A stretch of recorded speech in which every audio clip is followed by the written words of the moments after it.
for refusing to sign the consent to turn off my mother's life support, even though my brothers have already distributed her property, and say I'm prolonging the suffering for the sake of my own conscience. Look, this isn't what you think, let me tell you right away. I don't care about the inheritance. I don't care about any of her money. All I care about is that she's still breathing, while my brothers James and Michael have already divided her damn house and antique collection. They are literally sitting in the ICU waiting room around the corner from the machines keeping our mother Barbara in this world, arguing over who gets Grandpa's hunting rifle. Do you understand the level of absurdity? She's only been in a coma for 3 weeks. Only 3 weeks. It all started so fast that it still feels like I didn't even have time to blink. Mom was 68 and perfectly healthy. Well, as healthy as a woman who runs a small flower business and gardens on the weekends can be. We were always on the phone.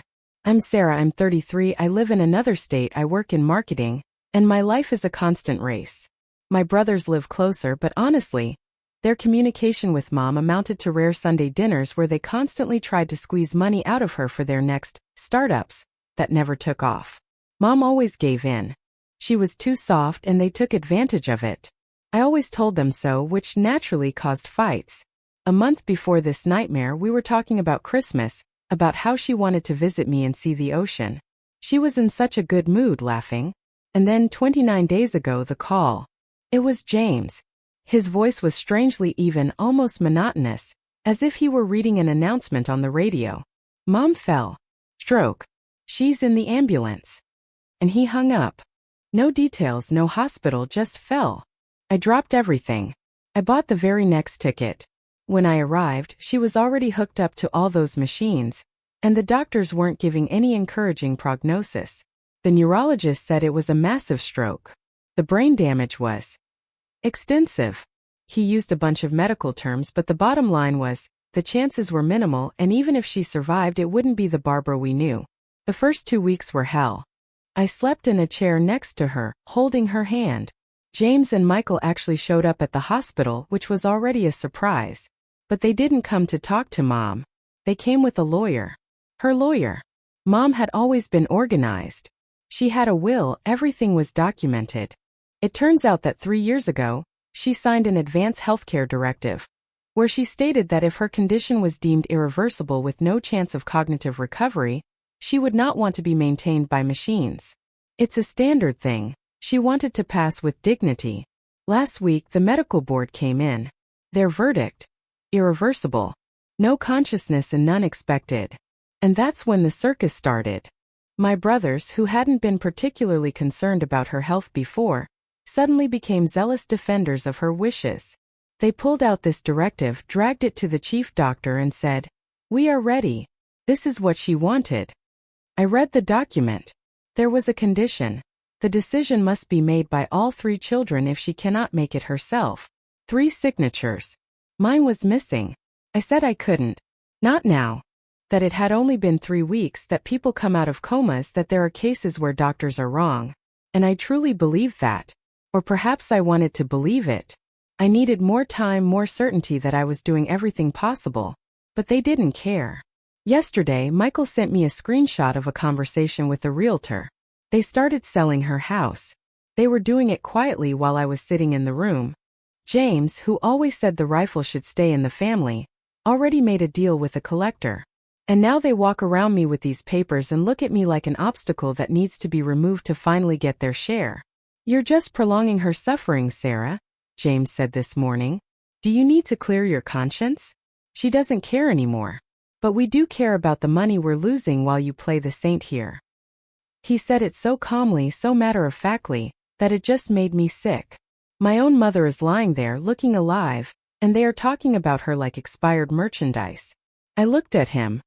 Her suffering? Or your inheritance expectations? I didn't sign. I won't sign. And now I'm sitting here in the waiting room, wondering, maybe they're right? Maybe it's selfish to cling to this straw when she herself didn't want such a life? But how can I just go and press the stop button on a life that they have already itemized for their budget? I don't know what to do, but I know one thing. While I'm here, that house and that rifle can wait. The problem with being the one who cares is that everyone else assumes your motives are just as grubby as theirs, only better hidden. That's what I've been dealing with since James basically called me a selfish martyr. It's been another full week, so we're now 4 weeks into this nightmare. And the air in this hospital wing is thick enough to choke on. Not from the disinfectants, but from unspoken resentment. My routine is set. I get up early, drive to the hospital, sit with Mom, talk to her, read her a book. Right now it's that awful romance novel she loved, and wait. Wait for a flicker, a twitch, anything that says, "I'm still here, Sarah, don't listen to them." The brothers? They shifted their strategy after I refused to sign. They stopped the direct accusations, which was a relief, but they replaced them with something far more insidious: pity and coordination. They started showing up together, always at the same time, usually when the doctor was making rounds. They would stand on either side of Mom's bed, holding her hands, looking grief-stricken, performing this perfect tableau of the suffering sons. Michael, the younger one, is a master of the teary sigh. He'd look at Mom, then at me, then back at the machines, and shake his head slowly like he was carrying the weight of the world. "It's just so hard to see her like this, Sarah," he said 2 days ago. His voice just above a whisper, loud enough for the nurse passing by to hear. She was so vibrant. She hated hospitals. We have to respect her wishes, even when it hurts us. He didn't mention the realtor. He didn't mention the rifle. He didn't mention the fact that when he was 16, Mom had to bail him out of a DUI and he didn't speak to her for 3 months because she made him get a job. But the worst was James. James is the calculated one. He started bringing me coffee, something he hasn't done since I was 10, and he accidentally spilled it on my school project. He'd sit down not next to me but opposite me like we were in a negotiation. "Look, sis, let's be real," he said yesterday. "The doctors are done. They gave us the prognosis. You know she's gone. It's the money that's complicating things, isn't it?" I felt my blood pressure spike. "What are you talking about, James?" "The business. Mom's flower shop. It's a good asset. We need to sell it while the market is hot or we lose value. And the house needs maintenance. Every day we delay, it costs us money. Money that should be covering her medical bills, not lining the pockets of the realtors and contractors." He paused, leaning in, dropping the facade of concern. "If you're worried about your share, let's talk. We can adjust the split. We can give you a larger portion of the house proceeds now, just sign the release." See, they can't imagine a world where the motivation isn't a percentage sign. They think I'm holding out for a better deal. I looked him straight in the eye. "I'm not asking for a better deal, James. I'm asking for a miracle. And for you to stop acting like vultures while she's still breathing." That shut him up for about an hour. The emotional toll is crushing. I feel like I'm fighting 2 wars simultaneously. The biological one for Mom's life, and the corporate one against my own family. And here's the thing that's really digging into me, the thing I haven't told anyone. What if they're right about her wishes? I keep looking at her face, still pale but peaceful, and I think about that directive. She was so clear-headed when she wrote it. She hated being dependent. I remember her telling me once, "Sarah, promise me you won't let me linger. When it's time, it's time." I didn't promise. I just laughed it off. And now I have this moral knot in my stomach. Am I keeping her alive for her, or for me? Is my refusal to sign actually about hope? Or is it a stubborn refusal to accept their premature closure? A way to punish them for their greed by keeping their hands tied? I'm starting to hate myself for even thinking that. I decided to do my own research.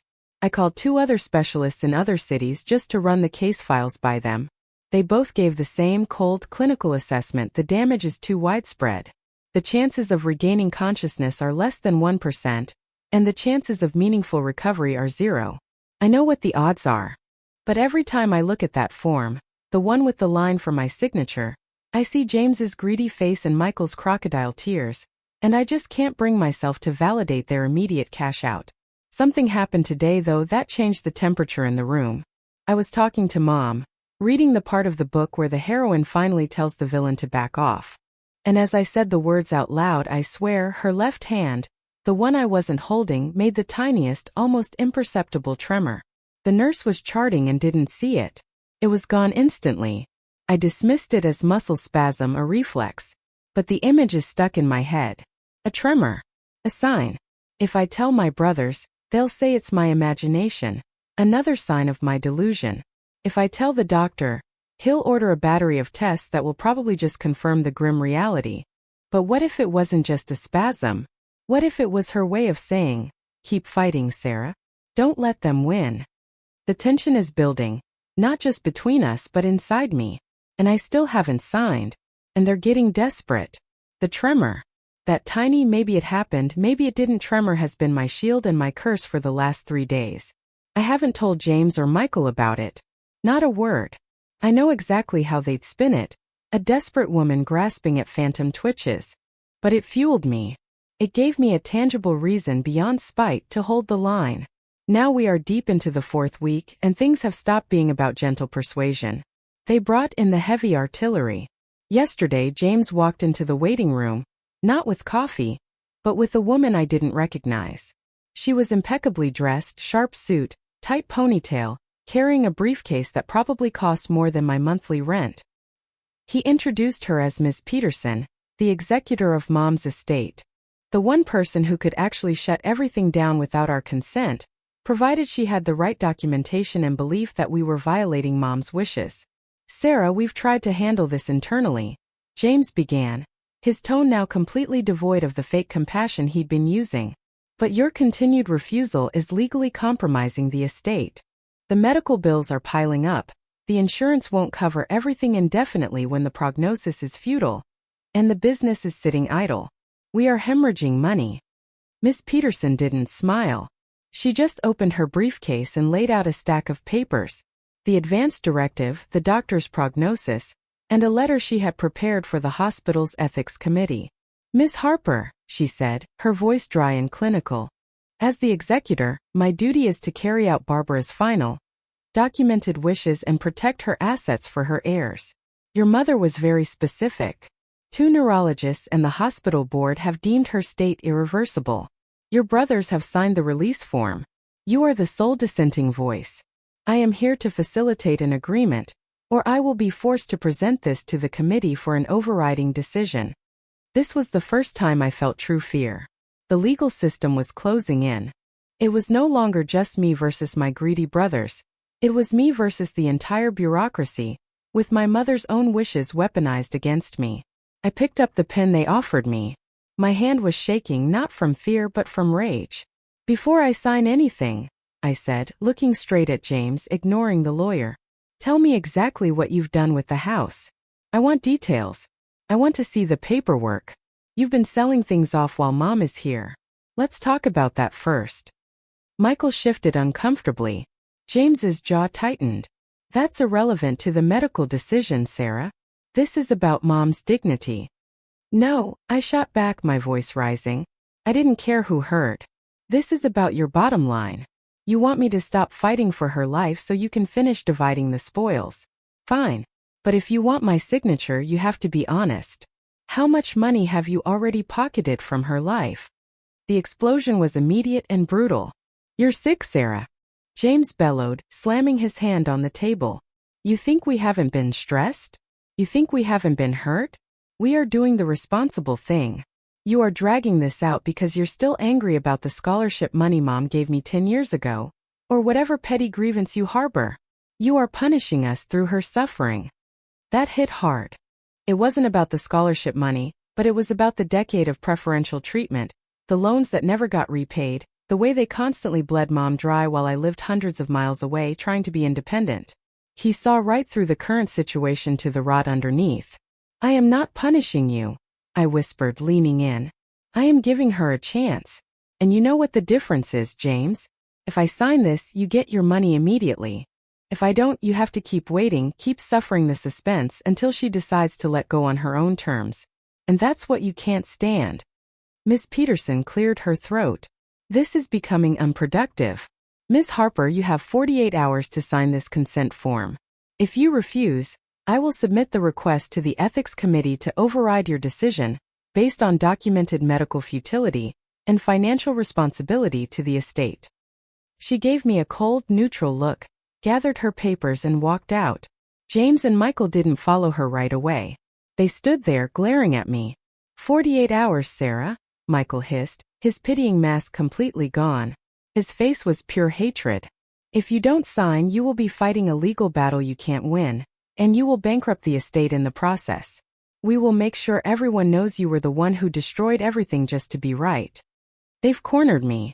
They've tied the moral dilemma of keeping Mom alive to the financial destruction of everything she worked for. Now if I keep fighting, I'm not just holding on to hope. I'm actively destroying her legacy in the eyes of the law and her own executor. The pressure is suffocating. I walked back into Mom's room.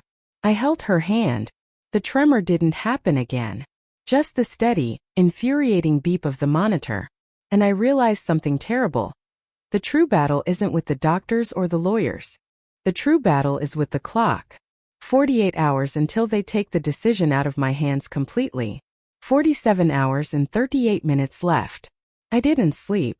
I spent the night staring at the ceiling of the terrible, cheap motel room I'm renting near the hospital, the clock ticking louder than the air conditioner.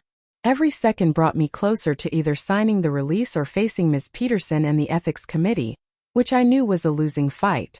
My brothers had executed the legal pincer movement perfectly. I went to the hospital early this morning before the brothers. I needed to talk to Mom without their predatory presence. I sat there holding her hand, trying to explain the situation, the legal threat, the moral weight of the choice. "Mom," I whispered, tears finally starting to track down my face. I hadn't let myself cry in weeks. "They're going to take this decision away from me. They found a way to use your own wishes against us. If I don't sign, I'm destroying your savings, the house, the business, everything you built. Is that what you want? Should I let them win?" The silence was the only answer, cold and absolute, punctuated by the relentless beep beep beep of the life support machine. Then, about an hour into my miserable vigil, a nurse, Brenda, a kind woman in her 50s who always gave me an extra blanket, came in to adjust the four. She looked tired, her eyes red-rimmed. "Sweetie, I need to talk to you for a second, but not here," she murmured, glancing nervously at the door. We went out into the hall. Brenda led me to an unused staff break room, her demeanor unusually tense.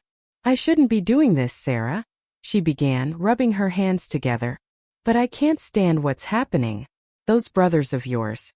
They are wolves. And you are a good daughter." I waited, my heart hammering against my ribs. "A couple of months ago, your mother was in here visiting a friend, Helen. Helen was in a similar situation, massive stroke, on life support. Helen's family decided to withdraw care. Your mother was devastated. She came back to the nurse's station afterwards, almost sobbing." Brenda paused, taking a deep breath. "She didn't talk to me about the legal document, but she talked about the feelings. She said seeing Helen just cease to exist like that, hooked up to machines, was the most terrible thing she'd ever witnessed. She told me, and I quote, 'Brenda, if I ever end up like this, I want them to wait. I want them to wait until there is absolutely no hope left. Not for a quick sale, not for convenience. I want them to fight, even when it looks impossible. I don't want my kids to give up on me.'" My breath caught in my throat. This was the key. This was the moment of doubt that the lawyers and James had actively suppressed. She had the legal document, yes, the standard directive. But her actual living intent had shifted after seeing a real-life outcome. Did she ever update the paper? The advance directive? I asked, my voice barely working. Brenda shook her head sadly. "No." She said she meant to, but you know how life gets. She just signed the original and forgot about it. But I heard her, Sarah. I know what she truly wanted. This was the plot twist I needed, but it was useless. It was hearsay.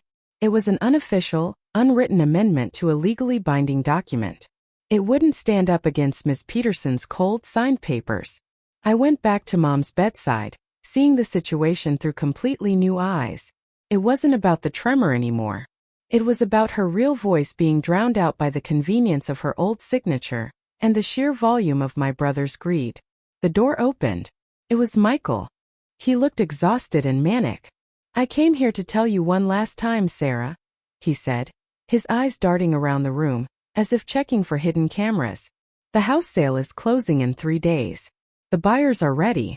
If we don't have the medical clearance, we lose the deposit and we get sued. The damage will be tens of thousands. Are you really willing to ruin us over this power trip? Just admit you're scared to be the bad guy and sign the paper. Let Mom go." He was desperate. Truly desperate. Not just for the money but for the immediate end of this suspense. And then I made my decision. The moral dilemma snapped into focus. I won't just fight the law. I will use their own game against them. I looked at Michael. Okay, Michael. Tell James and Ms. Peterson that I will meet them at the lawyer's office tomorrow morning. 9 a.m. sharp. I will sign the release. Michael's face flooded with relief. The tension visibly drained out of his body. He actually stumbled back against the wall, a weak, relieved laugh escaping him. Thank God, Sarah. Thank you. This is the right thing to do. Wait, I said, stopping him at the door. One condition. I will sign the medical release only after I sign a formal, legally binding document guaranteeing that every single penny from the sale of the house, the flower business, and the antique collection goes into a trust, to be managed by an independent third party, until 6 months after she is taken off life support. You won't touch a dime until then. You want to rush her death for money? You'll have to wait for the money anyway. 6 months. Take it or leave it. He stared at me, his relief turning to shock, then cold fury. This wasn't about the money anymore, it was about the control. It was about the immediate gratification they craved. I knew they would fight it. But now I was the one with the bargaining chip, my signature. The clock is ticking down to my meeting with them. The final confrontation is set. The atmosphere in the lawyer's conference room the next morning felt less like a professional meeting and more like a high-stakes, hostile takeover. It was 8:58 a.m. James, Michael, and Ms. Peterson were already there, seated around the polished mahogany table. My brothers looked like they hadn't slept either. Their faces tight with a mixture of suspicion and suppressed victory. Miss Peterson was the only one who maintained her composure, though she eyed me with clear disapproval. Ms. Harper, I assume you are here to finalize the medical consent, she stated, pushing the original form across the table toward me.